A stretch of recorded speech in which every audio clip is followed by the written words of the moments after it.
Hello everyone, welcome back to my another YouTube video. So in today's video, we'll learn that how management is an art. So let's begin. Management as an art. अब सबसे पहले देखते हैं कि art क्या होता है. Art is a personalized application of skills and knowledge. कि अगर कोई टैलेंट है, कोई स्किल है, कोई नॉलेज है, उसको हम कैसे अप्लाई करते हैं, दैट इज़ आर्ट. तो अगर हमें एक आंसर प्रेजेंट करना है, हमें ये समझना है कि मैनेजमेंट एज एन आर्ट कैसे है, तो सबसे पहले हम लिखेंगे कि आर्ट क्या होता है. That is personalized application of skills and knowledge. Then we'll write what is management. Management का मतलब होता है getting things done from others effectively and efficiently to achieve the goals of the organization. अब art का मतलब तो हो गया personalize application of skills. Management का मतलब है लोगों से काम कराना इफेक्टिवली एंड एफिशिएंटली.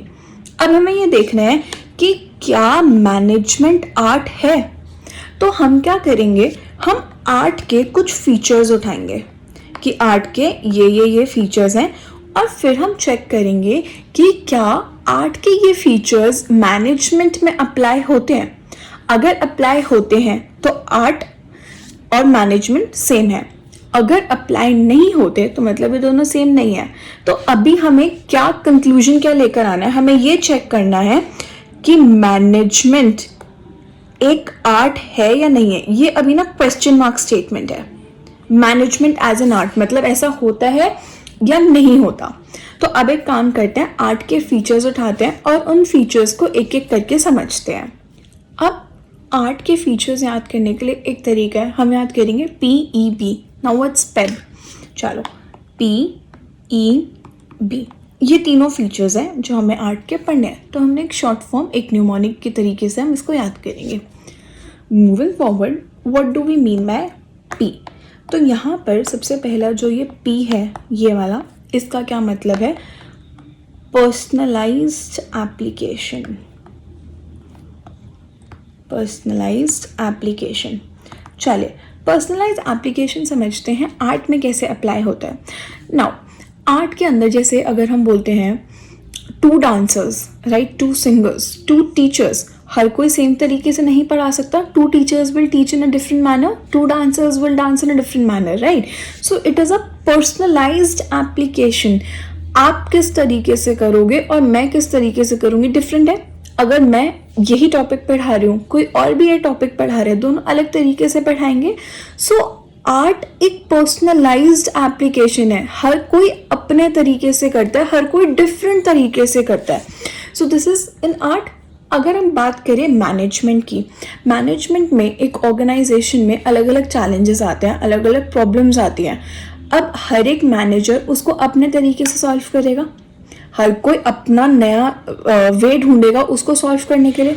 तो पर्सनलाइज एप्लीकेशन हम पहले समझाएंगे कि ये आर्ट में कैसे है, बता दिया हमने. देन हम बताएंगे कि मैनेजमेंट में भी ऐसा ही होता है कि जो मैनेजर होता है वो अपने तरीके से लोगों से काम करवाता है, अपने तरीके से सिचुएशन को सॉल्व करता है. तो yes, management is also a personalized application of knowledge and skills. Then इसमें सेकेंड पॉइंट जो है E, इसका क्या मतलब है, दैट इज existence of theoretical knowledge. Existence of theoretical knowledge.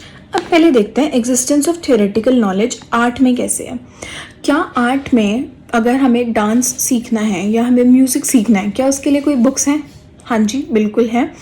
अलग अलग टाइप की बुक्स हैं, अलग अलग ऑथर्स की बुक हैं. तो थियोरेटिकल नॉलेज तो हर चीज़ में है, चाहे वो कोई भी स्किल है. इनफैक्ट इन टीचिंग हम बच्चों को कैसे पढ़ाएं, किस इफ़ेक्टिव तरीके से हम उनको पढ़ा सकते हैं, या कौन से हम वेज अडॉप्ट कर सकते हैं ताकि उनको ज़्यादा बेटर तरीके से समझ में आए, इसके लिए बुक्स हैं. इसके लिए प्रॉपर एक डिग्री है जिसको हम B.Ed बोलते हैं, that is bachelors in education. तो आर्ट में तो थियोरेटिकल नॉलेज है, डेफिनेटली है, राइट. तो हम आर्ट की फीचर्स पढ़ रहे हैं. अगर हम बात करें यही सेम फीचर मैनेजमेंट में, तो मैनेजमेंट में भी ये फीचर्स है. क्या मैनेजमेंट के ऊपर बुक्स नहीं है, बिल्कुल हैं, चाहे फिर वो फाइनेंस से रिलेटेड हैं, चाहे वो मार्केटिंग से रिलेटेड हैं, चाहे वो किसी भी टॉपिक से रिलेटेड हैं, बट वो हैं बुक्स मैनेजमेंट के लिए। अगर जो बड़े बड़े इंस्टीट्यूट्स हैं, जैसे अगर हम IIM की बात करते हैं, तो वहाँ पर प्रॉपर मैनेजमेंट सिखाया जाता है। BMS एक कोर्स है, MBA कोर्स है, BBA कोर्सेज हैं, तो यहाँ पर आपको मैनेजमेंट सिखाया जाता है, पढ़ाया जाता है, तो उसकी थ्योरेटिकल नॉलेज बिल्कुल है, इसकी बुक्स है मार्केट में, right. So existence of theoretical knowledge जो आर्ट का फीचर है वो मैनेजमेंट में भी है। तो yes, this feature is also present in management. Now talking about the third feature, अगर हमने यहाँ पर देखा था थर्ड फीचर क्या था, PEB। Now what does this B represent? based on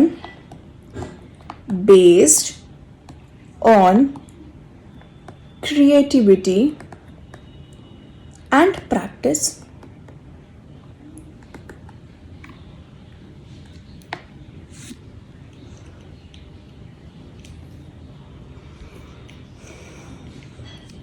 Now, art में ये चीज़ होती है, जितना ज़्यादा प्रैक्टिस करेंगे, जितना ज़्यादा नया तरीका ढूंढेंगे काम करने का, उतना बेटर रिजल्ट हमें मिलेगा।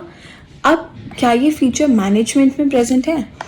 एक मैनेजर जो बहुत टाइम से है, जिसको काम करते हुए 5 to 10 ईयर्स हो गए, उसने क्या करा, उसने अलग अलग सिचुएशन में अलग अलग वेज फाइंड आउट करे कि वो कैसे सिचुएशन को सॉल्व कर सकता है। उसने कॉज एंड इफेक्ट रिलेशनशिप ढूंढा, उसने देखा कि मैं प्रॉब्लम का सोल्यूशन कैसे निकालूं। उसने अलग अलग सोल्यूशंस ट्राई करे, कुछ सोल्यूशंस काम करे और कुछ सोल्यूशंस काम नहीं करे, राइट। तो दैट्स हिज क्रिएटिविटी, एंड उसको उस चीज़ का बेटर सोल्यूशन मिला कि अगर थोड़े टाइम बाद उसके सामने कोई सिचुएशन सामने आ जाती है तो ही एग्जैक्टली नोज कि ऐसी सिचुएशन कुछ टाइम पहले भी हुई थी, एंड जब मैंने ये तरीका अपनाया तो इससे मेरे को सोल्यूशन मिल गया। तो मैनेजमेंट के अंदर भी क्रिएटिविटी और प्रैक्टिस एक बहुत बड़ा रोल प्ले करते हैं। तो ये वाला फीचर मैनेजमेंट का बिल्कुल प्रेजेंट, आर्ट का ये वाला फीचर प्रेजेंट है मैनेजमेंट में। तो हमने एक चीज़ ऑब्जर्व करी कि आर्ट के ये जो तीनों फीचर्स हैं ये प्रेजेंट है मैनेजमेंट में। तो हमने अपने आप से एक क्वेश्चन पूछा था कि क्या मैनेजमेंट एक आर्ट है? तो we will say yes, management is in art, क्योंकि उसके सारे फीचर्स उसको फॉलो करते हैं। I hope the concepts are very much clear now. Still, if you have any doubt, do let me know in the comment box below and subscribe to my channel. Thank you so much for watching.